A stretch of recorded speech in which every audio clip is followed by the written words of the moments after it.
Well, what an extraordinary night. Charged atmosphere, stirring comeback, and a finish that was cruel on Liverpool, but wonderful for the kid, Rio Enamoa, a kid that has only just taken his GCSEs. In fact, he's only just got his GCSE results. He's only 17 on Friday. Before we get into it, just take me back to that moment where you were watching it, what it felt like. Did you see it coming, Lianne? Yeah, I mean, it's incredible. There's been a lot of talk about this kid, hasn't there? Similar to Max Dowman. And like you saw at the end of the game when Arne Slot went over to him and said, enjoy this type of moment. And we know at St James's Park, the away fans were almost in the sky. Do you know what I mean? And you can see the fans that were going absolutely mental. And these are the types of moments like, not that it's the same. When I made my debut at Arsenal when I was 14 and I scored in my first game, I remember coming home and it was on the telly on Sky. And I remember watching it over and over again because like these are the moments that you dream of as a kid.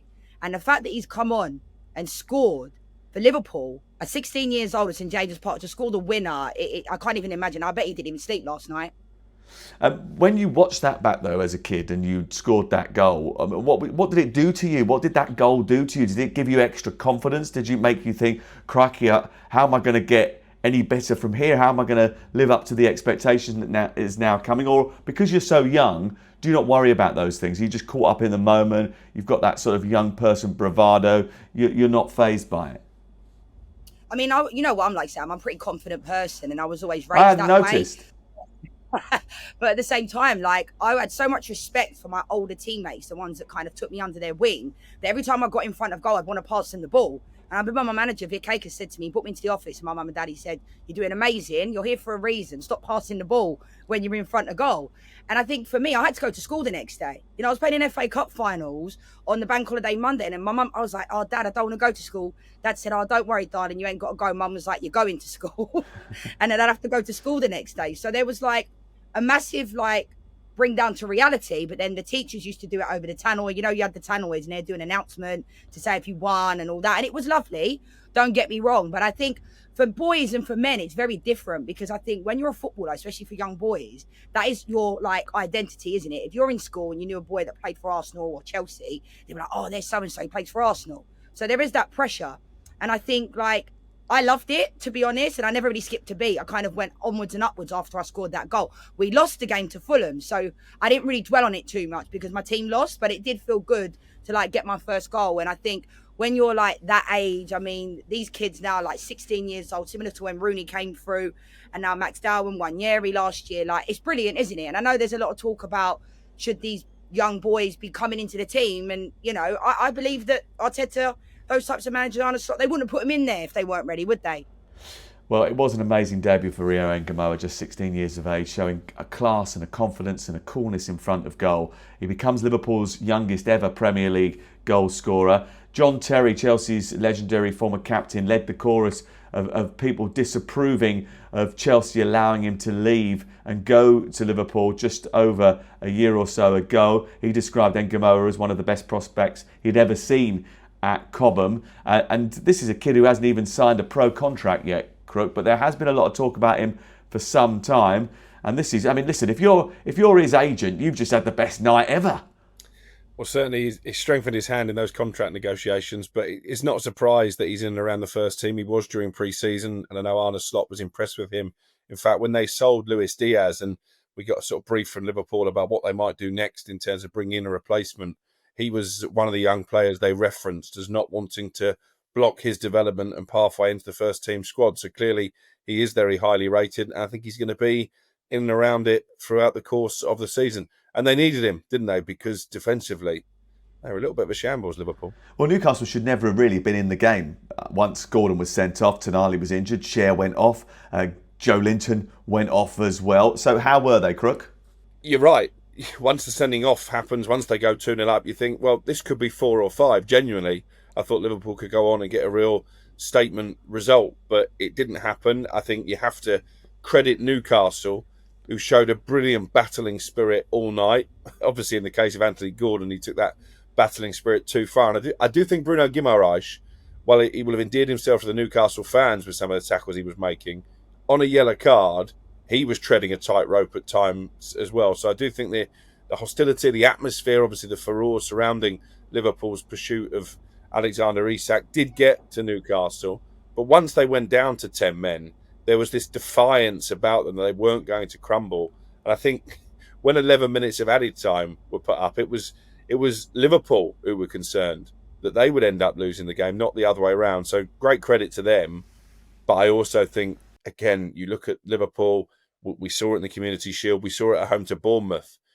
They're not defensively watertight. They are a team who are going to give away plenty of chances this season, and Newcastle exploited that. Do you know what? I was obviously commentating, and at 2-2, I thought there's only one winner here, and it definitely wasn't Liverpool. In fact, I was taken by surprise, I think, that Liverpool ended up scoring that winning goal. I don't think anyone saw it coming, certainly not Arne Slot. He was panicking. He spoke to me afterwards, and he said, I thought we were going to lose the game, to be honest. But there is that resolve. There is that sort of inner strength that Liverpool have had over the last couple of years, where they will turn a difficult situation into a positive one, Lianne. We saw it against Bournemouth. They have got into this habit of giving away chances, but they always seem to have this resolve to come back and get all 3 points.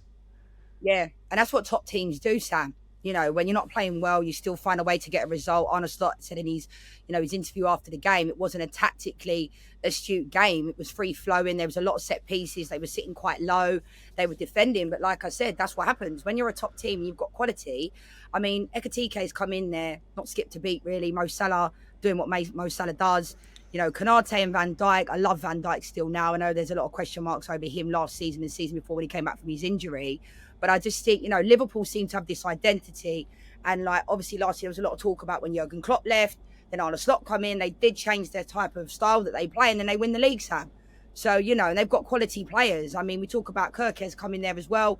He still hasn't really got going, but no doubt, obviously, he's a top player. But I think Liverpool, they've got different ways of finding a way to win. I mean, like I said, historically over the years when I was growing up, like, remember these games, 4-3, 4-4, Stan Collymore scoring goals. Like, these games have a lot of goals in them. And for me, I'm okay with games not always being tactically astute, because I think football matches have become so boring over the last few years, where we're seeing Manchester derbies, it's 0-0, everyone's sitting back, and it's like, no one wants to kind of take any risks, no one's dribbling with the ball, playing out from the back, and all teams are starting to look the same. So I'm okay with it not being tactically astute all the time. I'm sure for the managers, they're not. Yeah, I can imagine Pep Guardiola, Graham Potter, Enzo Maresca watching that game, pulling what little hair they have got left out, because it was not a purist football match, was it? It was a scrap. It was living on emotion. It was fueled by passion. It was completely on edge from the minute the whistle blew. And that's what the Premier League does best, isn't it, Crook? Well, yeah, particularly this fixture. We all remember those iconic games during the Kevin Keegan days, him slumped over the advertising hoardings at Anfield, back-to-back 4-3 results in the game. Even a couple of years ago, opening weekend of the season, there was plenty of drama in that one. So this is a game that usually delivers. And I think we got exactly what we expected. You were like a kid on Christmas Eve when we were hosting on Monday, because you were so excited to commentate this game and about what was to come, and it certainly didn't disappoint.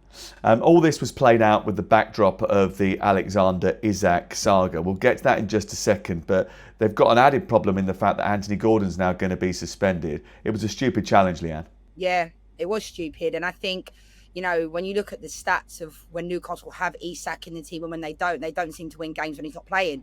And he is that good. It's a really not a great situation, to say the least. I know it divides different people's opinions. The club obviously say one thing, and I don't like this type of stuff playing out in public. But yeah, like, Gordon's tackle was a shocker, to be honest. And I think to do it in so early in the game, and listen, we've all been there. We all do things in games. You get a rush of blood to the head, and then you think, but that was one of those ones where he's let his team down there. He really has. And the Isak situation, it's not good, is it, all round?